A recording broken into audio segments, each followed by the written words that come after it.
Good morning, everybody. Welcome to the NAB Show New York. Welcome to the NAB Show New York Tech Chat.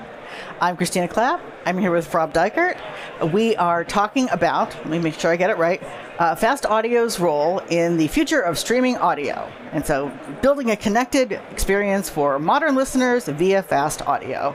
During the Tech Chat, we're all going to be able to learn about how fast audio is an important emerging technology that will be a key area for growth for many top players in the streaming audio sector in the years ahead.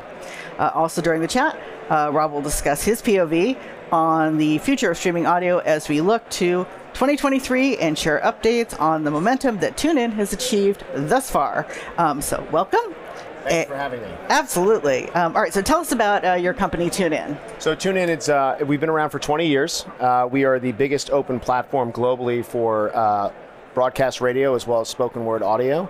And one of the areas we've innovated on is taking simulcast TV and bringing it online. So if you go on our platform, you can find CNN, MSNBC, Fox, Bloomberg, who am I missing? ESPN. Mm-hmm. And we've recently started rolling this out internationally. So we have Bild und Welt in Germany from Axel Springer. And then we also just recently rolled out Jeopardy Radio.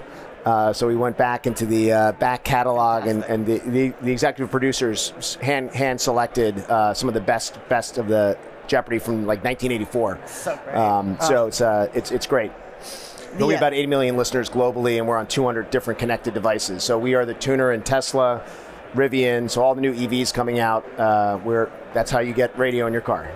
Love it. All right, so for our viewers, what is fast audio, and how is it different from simulcast audio, and how is fast audio similar to fast television? Sure. So I think everyone's familiar with fast TV. We're at NAB, but free ad-supported TV. Yeah. So what we're basically doing is that same technology allows us to turn into audio. And there's a lot of great video content that actually transfers very well to an audio perspective. I know my routine in the morning is I ask Alexa to play CNBC while I'm taking a shower, where in the past maybe you had like a AM/FM radio in the bathroom. That's one use case as an example. But I think in general, you've got these great catalogs. So you either have real-time information, right, like news or sports. You also have back catalog that still has quite a bit of value that can be re-leveraged. So you can still go on Pluto and watch Jeopardy shows, but you can't really do that while you're driving in a car, as an example. And then you also have the ability to take podcasts and string those together into a linear format. So when we talk about fast audio, we talk about the simulcast, we talk about the archival content, and then we also talk about some of the on-demand and stringing that, so it's more of a lean-back experience versus having to go find that content or wait for it to drop to listen.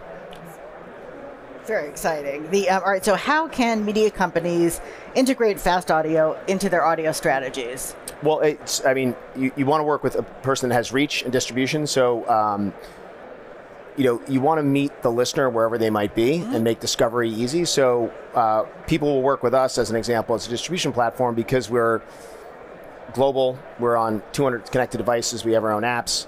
But then also a critical other portion of that is you already have super fans for your content. So if you look at CNN as an example, it's one of our partners, in their app, there's little headphones at the bottom of the app.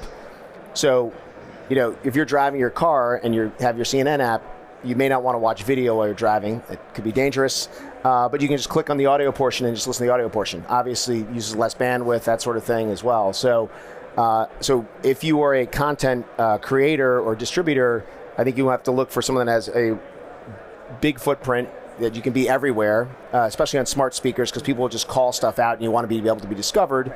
But then you also want someone that can partner with you so you can put that back in your, where your super fans are, people that have downloaded your app. So there's the people that will run into you and discover you randomly, but then there's also your super fans and how do you get them to use it as well. Got it. All right. So that segues nicely.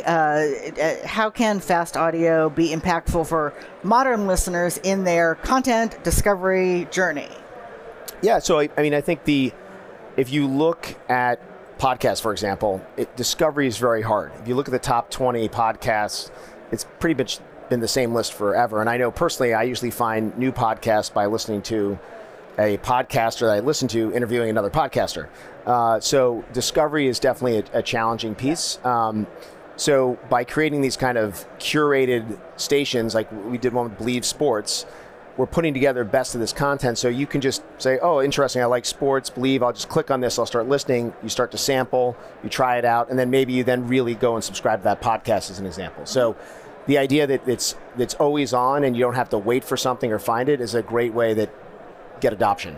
Okay, so then conversely, how does fast audio help content creators, who want to expand their audience and reach and expand their audience reach and streaming influence?